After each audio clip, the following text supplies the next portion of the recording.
Hello everyone, my name is Taylor Dolbin. I am part of the sales solution strategy here at Lucidchart. Really glad to be able to join you guys today. Really glad to be part of this event that Inside Sales has helped put on. It's amazing to look at the speaker lineup and see everyone who's joining us today. I feel privileged to just be a part of this and be able to learn from some of those who are speaking who have been in this industry for so long. I'm just going to jump right into it today. I want to talk to you about account maps and especially what I've learned over the past few years as I've been in the sales space, particularly trying to understand the sales space a little bit more. And as we've looked at this as I've looked at this as an individual, and then as we've looked at this as a company, some of the ways that we have understood account maps and how they're helping to solve what we've come to identify as the top 8 sales challenges, both from our experience and pulling from some other thought leaders in this space, and really how to tie this together. Again, as a brief introduction, my name is Taylor Dolbin. I worked at Qualtrics for a period of time on their sales team, came to Lucidchart. I've worked on the customer success team for a period of time, broke off and helped start the product education for a period of time, and then now for the past few years or so, have been working on the sales solution team, developing the sales solution strategy that we have, and really paying close attention to the sales space, the sales industry, and what that means for each one of us, for our own sales teams, for our product, etc. So today I wanted to talk to you about some of the things that I've noticed in the past few years, and particularly relating to account maps. So here is a quick agenda of what I'm going to run through today. Number one, the impact of sales process. What is sales process? What should it look like? And what kind of impact should it be having on our sales orgs, specifically as an entire team, but also those who have individual roles on the sales team. Two traps that sales ops specifically falls into, especially as it pertains to sales reps, but of course as it applies to the broader sales org, and how can we avoid those challenges, and particularly how account mapping, and I'll go to define that as we move on here. If you're unsure, I know that can take on some different connotations, but one of how account maps solves these two sales traps, and particularly the challenges that lie within each one of these traps. I'll then walk through some of the best practices that we've developed here over the past few years as we've come to use account maps across our own sales team and the impact that they've had on our sales team, and then talk about what these account maps actually look like at Lucidchart from a product perspective and from our own team's perspective. We're going to dive right into it. I'll share some of my contact information here at the end. You feel free to reach out to me with any questions that you may have. After this, I'd love to engage. I'd love to hear some of the challenges that you guys are facing on your sales teams, and happy to dive into that a little bit more deeply. So looking at a study here that SBI recently launched, this talks about the effectiveness of your sales processes. And when sales processes are effectively implemented, there are three, I think there are a lot of buckets, but there are 3 buckets that I wanted to focus on where they can have a strong impact. Number 1, you can improve win rates by up to 24%, which is huge. 2, reducing the sales cycle length by 20%, again, which is a high impact, and if you can do that, fantastic. 3, increasing the deal size by up to 15%.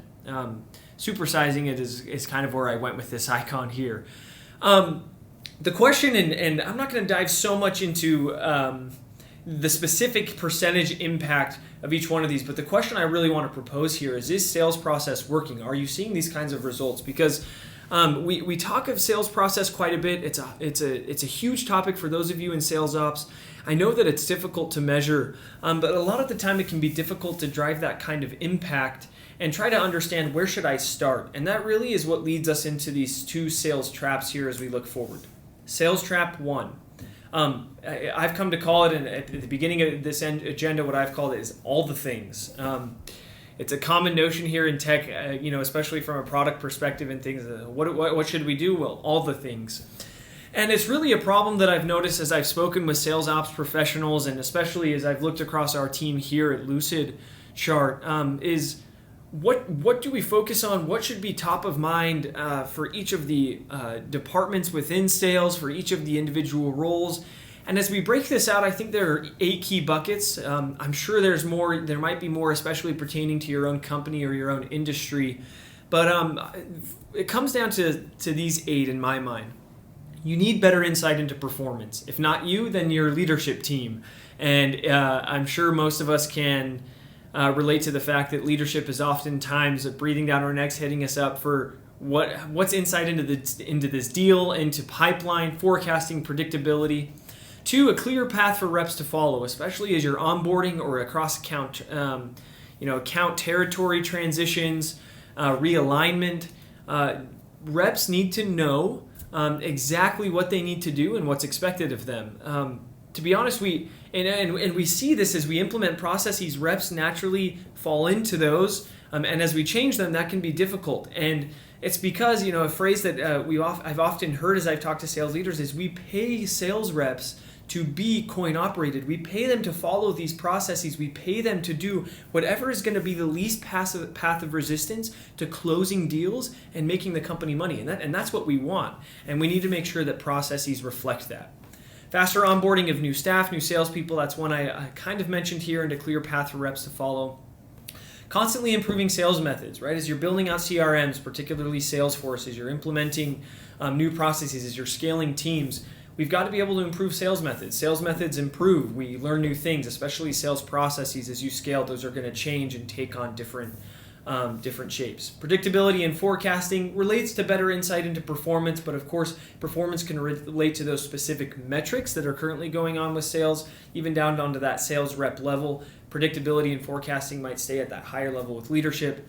More qualified leads, better customer experience, and improved team communication. So the question becomes is how do we look at all of these? How do we solve each one of these problems? And the question becomes is, do we take, as we look at as we look at sales ops of problems to solve or how we improve, do we look at it from a problem perspective, right? We look at from these kind of jobs to be done problems. Do we take this approach, or do we take I need to focus on the individual roles here and try to improve each one of these and make these specific groups of people more effective? And I see that polling question oftentimes in sales ops. Do I focus on the individual people and do I break it down into their individual roles? Or do I just look at problems to be solved or particularly things we should be doing better and try to do that? And this really, in my mind, is where trap number 2 does come in. I've divided the sales org all the way from pre-sales to post-sales, right? We have sales leadership, sales rep. You might have some sort of technical sales, implementation and professional services, and customer success and support. And what I notice here is that, and I imagine that technical sales down to customer success might take on a few different, those lines might be blurred a little bit and have different names within your organization. But basically what I've noticed over the past few years as I've worked with these sales teams and looked at and spoken with sales leaders is that we talk about sales reps. How can I make my sales reps better? And then we shift and we look at sales leadership. How can I make sales leadership perform and work better? How can I focus on SEs? And when we do so, I've come to call this sales process trap compartmentalization. We look at the sales org as specific compartments or departments that are separate and working from each other. And when we do that, we basically introduce these friction points here.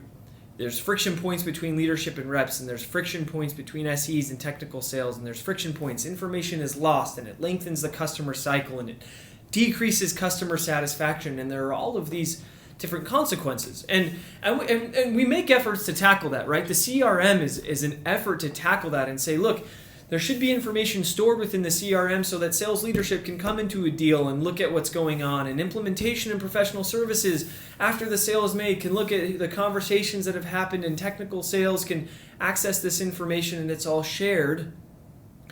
But if we're being honest, it's still a challenge, right? There's several studies out there that cite that only 40% of information that should be into Salesforce actually gets there. And that information alone takes reps 4 to 5 hours a week to enter in, and that's only 40% of the key information.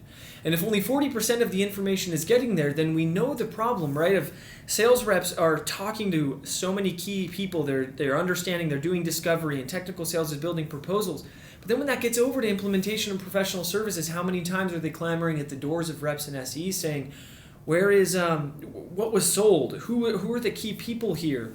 And these are the questions that they start asking, right? Where's the critical account information? What's going to close? Where should I start? Who's related to who? Who am I demoing? What was sold? What were their goals? And it causes sales ops to really say, what else do we need to do here? It's already hard enough to get our CRM's being optimized. We're building out these processes for sales reps. We do face challenges in getting them to get in there. And what do we need to do? And some of the challenge, again, when we look at it from this compartmentalized perspective, when we look at sales leadership separate from sales reps and technical sales and implementation, we think, well, we need a different solution for each one of them. What will work for sales leadership? What's going to work for sales reps? How can we change process? And then as sales ops, we start to get overwhelmed by this number of work. And then all of a sudden our CRMs become overly complex and we have 8 billion fields on our account pages and the process can become more confusing and we end up asking ourselves, what should we do here? And a solution that I want to propose, and of course, it's we love to talk about silver bullets and, I know I got a clickbaity title, of course, and it got you here in your seat, which I'm grateful for. I propose this as I think this can help be a helpful step into solving a lot of these problems. Of course, there are nuances to it, and it's going to be have to be adapted to your specific sales org. But I really think that account maps can help solve a lot of the challenges that are faced org-wide from pre-sales to post-sales. And I want to talk about why. So this is a sample of an account map. When I talk about an account map, I mean an easy to understand visual that outlines the key players, the key influencers, the key stakeholders, the political landscape. There's lots of terminology here within an account. It's who are these individuals, and I'm not talking just about an org chart that outlines everybody within the company. It's the sales rep going through and understanding, this is what my deal looks like, this is what the account looks like, this is what this opportunity looks like, this is where we started, and this is now who I know I need to talk to or haven't talked to yet. And you can see here, this is where strained relationships exist, and this is what this person cares about, and this is what this person cares about. And while the CRM oftentimes can hold some of that information, a lot of the times it may not make it in there just because it's hard for reps to be able to have that much time. And two, if it is in there, it's easy for it to get buried behind lots of clicks of tasks and contacts and activities and calls. So we want that information to be immediately visible. So you can imagine if you have this account map, all of a sudden leadership can access it and understand what's the likelihood of this closing. Have we talked to legal? Have we talked to the necessary stakeholders? Is there true buy-in from the top down? Who should we be talking to? What white space is here? Is there, we've gone down the traditional track. Is there somewhere else that we can go here that's visual? We can streamline deal reviews and one-on-ones. How many times is sales leadership saying, I want to be able to understand and I want to be able to help, but I'm not sure where I fit in on this account? Deal reviews all of a sudden become an interactive process where sales leadership can understand where to engage, who to engage with, additional connections can be made. And that goes down to one-on-ones within managers. Onboarding and territory alignment, right? Think about how many reps are coming on. I think it was a statistic I read a while back that said 25% of reps are going to churn every year. And if that's the case, then you have to make sure that when a new rep comes onto a key account, they've got to know who are we already speaking with? Who have we spoken to? Who should I not talk to? How can I ramp myself onto this account as quickly as possible, especially when that rep isn't there? And how can we make this key account information accessible to internal teams? How can I if I'm selling this deal as a sales rep, how can I make sure this gets passed to the SE so that he knows who to talk to, or he or she knows who to talk to? And once that SE passes off to implementation and professional services, they know what's been proposed, they know what's been sold, they know who they need to work with, and we can really streamline some of the miscommunication that happens there. That's really where you find the value of account maps, and why I've framed it here as this overarching solve to a lot of these challenges is because it's something that can become perpetual and live across the entire account, the entire span of the deal, and can all be located in one place. And now all of a sudden, a lot of these friction points or communication gaps that are happening across the org, those are essentially solved or at least remedied through a visual that doesn't require a lot of investment nor require a lot of time to dig in and understand. So I'm going to shift a little bit, right? We've established that basis here. We understand where to solve those problems. I want to talk about some of the best practices that stand behind account maps.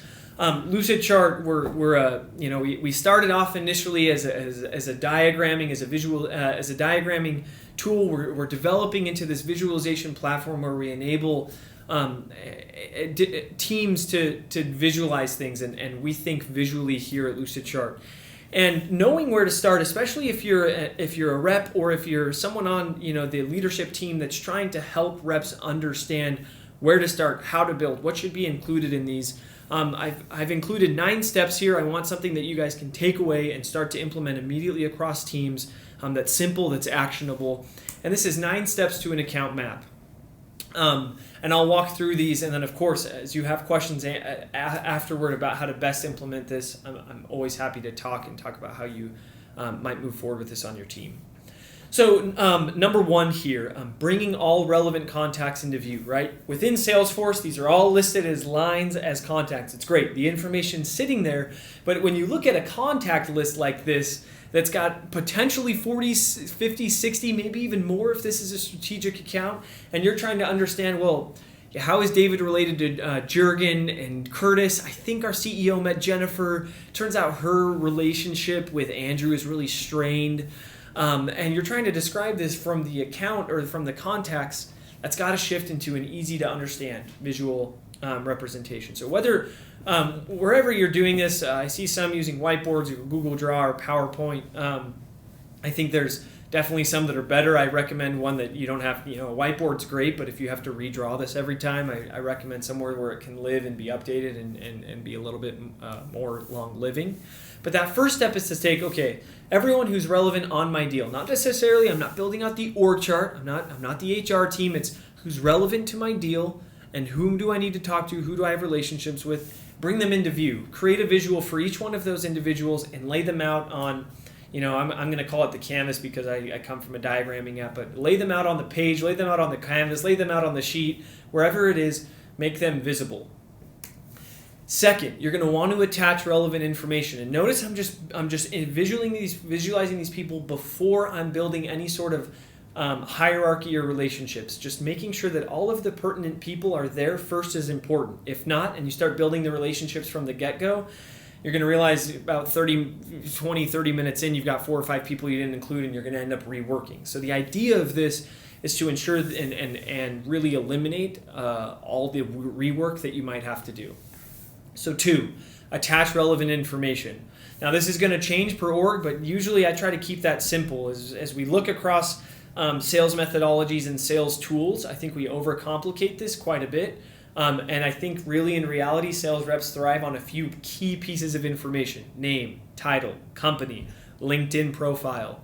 And we'll touch on just a few more on this next page here. But attach that relevant information. Make sure the name, the title, you might want their LinkedIn profile, even hyperlinked if what you're using can do that. Again, whiteboard's great for chicken scratching out there and drawing it, but you'll want to put it somewhere where you can do that.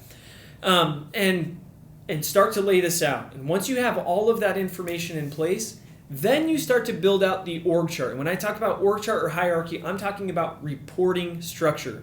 Now, I typically do this through more linear, solid lines, because I want to say this is the reporting structure. And this is important because we're going to get to another piece in a second that's different than that. And this is where I think sales reps traditionally maybe miss this piece that causes them to lose deals. And we'll touch on that in a second. But first, you're going to want to build out this org chart. So start to delineate who reports to who. And do that from the top down and you can do that with names and titles. There might be additional people, as you start to work the account that you haven't talked to. Add in a blank person there and say to be found, or we have this person, we're not sure who they are. It's been referenced a few times on the call, that our chief of staff or whatever it is, haven't been able to find them on LinkedIn for whatever reason. But map that out. You're really trying to map out the path of sale, the opportunity, not just the org chart. I can't emphasize that enough. So you start to build that out. And of course, this is the example I'm showing here is relatively simple, but we'll keep moving. And it looks like I'm running out of power here. So if my lights stay off here for a second, it means that I've hit the hour mark where lights start coming off. So identify key contact roles. Once we've outlined this reporting structure, Then it's key to understand the role that the individual is going to play within the account or the deal or the opportunity. Now, this is interesting because it depends on the org that you're at, but I've seen there's a few ways that you can do this. A lot of organizations where they're working key accounts, right? If the individual most likely is going to have this key account for a long period of time. So rather than working a specific opportunity, they're working the account. So they have one account map that highlights all of the key relationships, but maybe it might depend on the size of the account, right? Maybe it's more on the SMB corporate side, or maybe just in the organization you're with, you work mostly out of that opportunity level, and you might have a lot of different opportunities going on at that account. If that's the case, then it may make sense for you to actually build out account maps that are more specific to the opportunity rather than specifically to the account.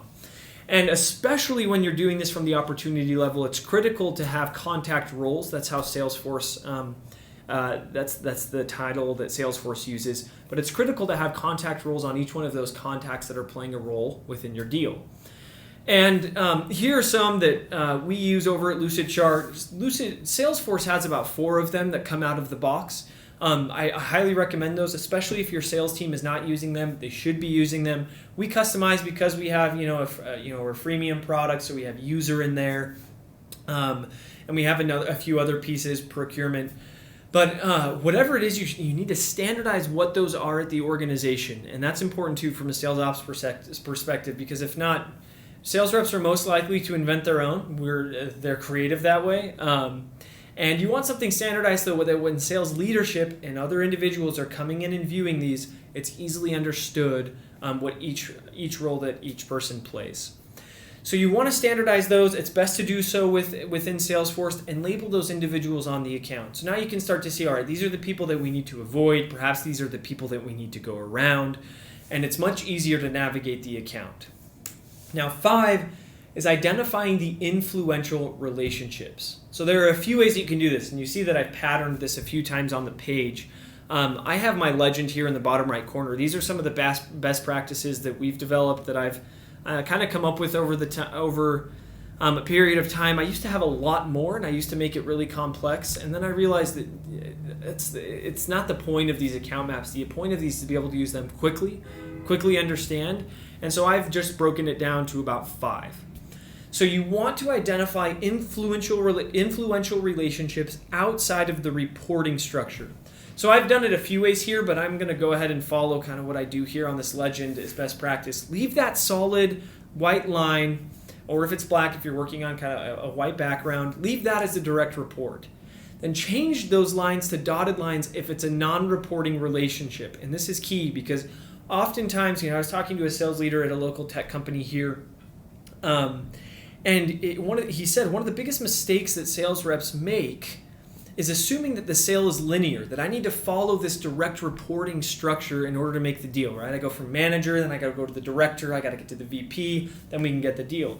But a lot of the times these influencers you're going all around, and you're not necessarily following a reporting structure, you're following the relationships that exist. So in order to close these accounts, you have to understand these non-linear, non-reporting relationships.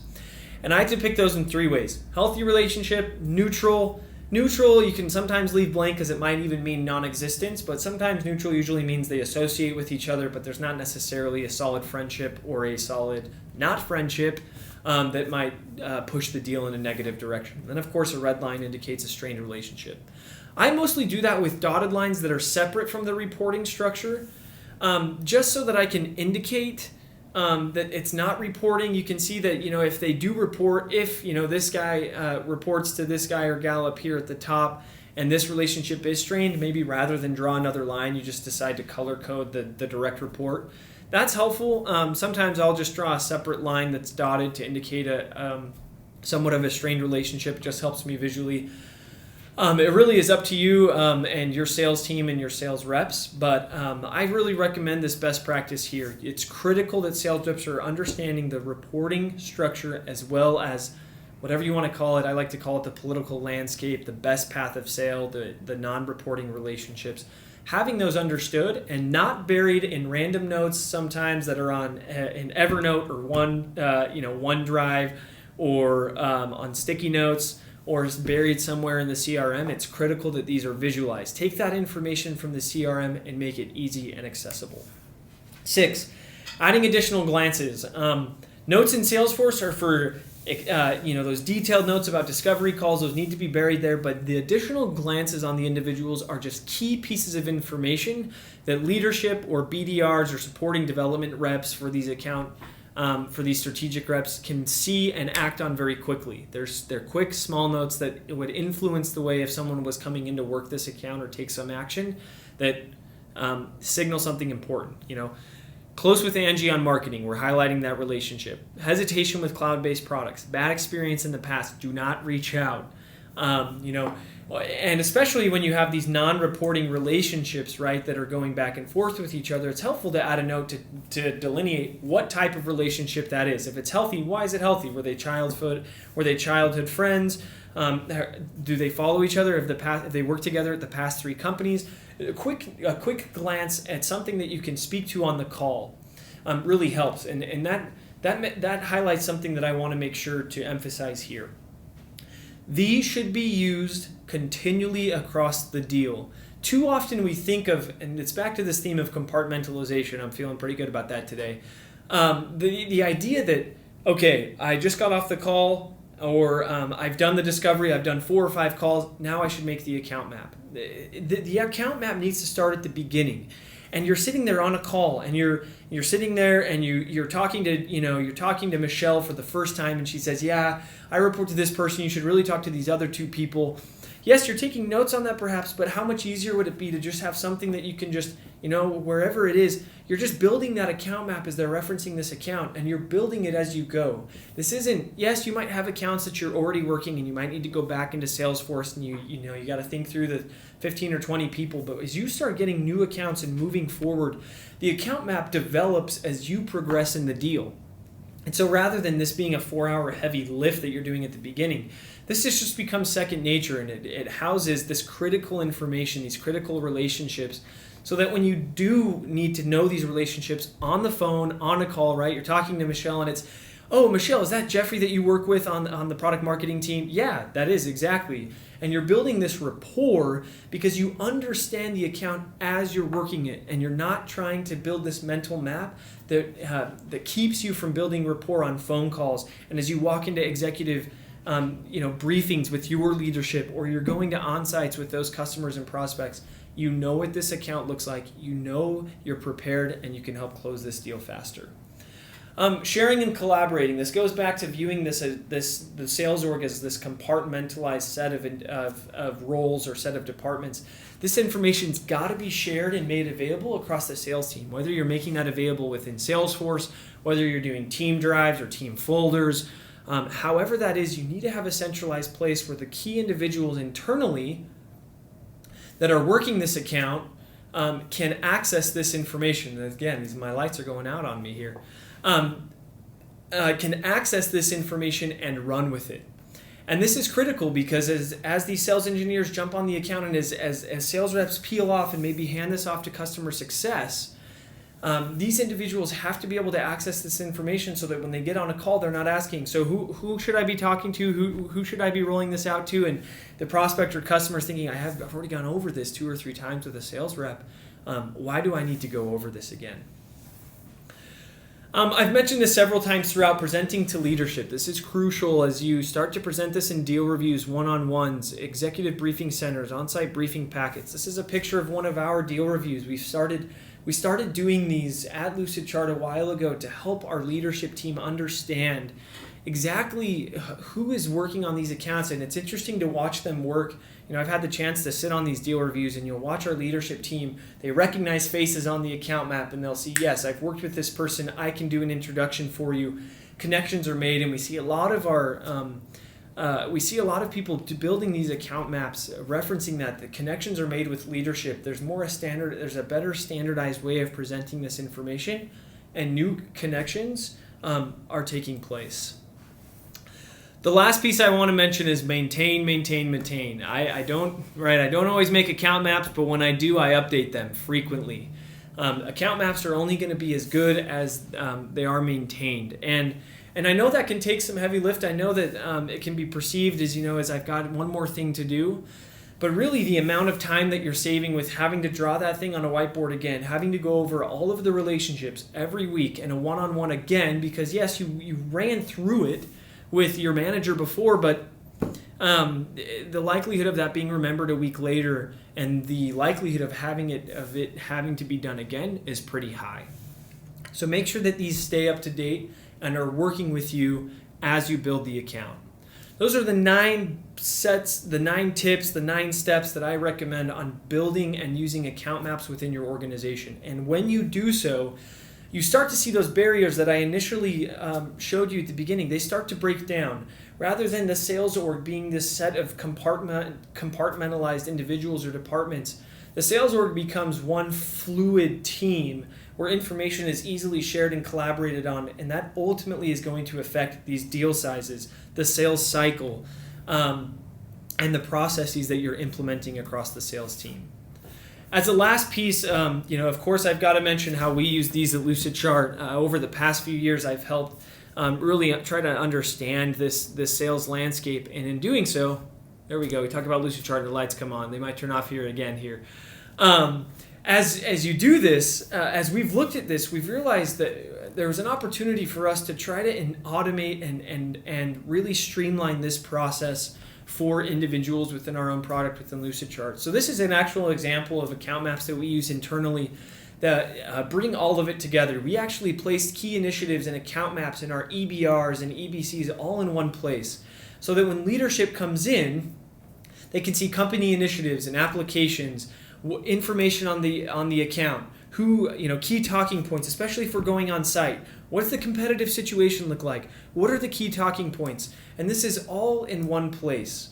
And last but not least, of course, is this account map. And what we've done within Salesforce is we've actually built an integration directly within Salesforce so that all of those contacts and all of that information, rather than having to do it twice, let's say on a whiteboard or doing it in something like PowerPoint, rather than having to build that out manually, we'll actually pull all of those contacts from Salesforce, all of that coordinating information, contact roles. You can see that everything's color coordinated here with roles and LinkedIn profiles. And we'll actually enable you to build that. And that account map will live within Salesforce, live on the account within Salesforce, and always sync and be mirroring exactly what happens within Salesforce. We know how critical it is. We know how much time sales reps need to be focusing on selling activities and how little time they have. And our goal is to help sales reps be able to build these account maps, find key information on the deal, and not add any additional time or work to their already busy workflow. If you have more questions on that, I'm always happy to chat. If you have any questions, LinkedIn's probably the best. I put my Twitter handle up there because that's kind of what you got to do. I get on Twitter. I don't tweet a whole lot, but if you do want to personally direct message me there or hit me up on LinkedIn, I'd love to chat about some of the ways that you can implement this across the sales team, account maps in general, best practices. What can you do as this takes on different nuances and things as you're working within your org. So thank you so much for joining me today. I appreciate it. Hope you have a great rest of the day and a great rest of the event. Thank you so much.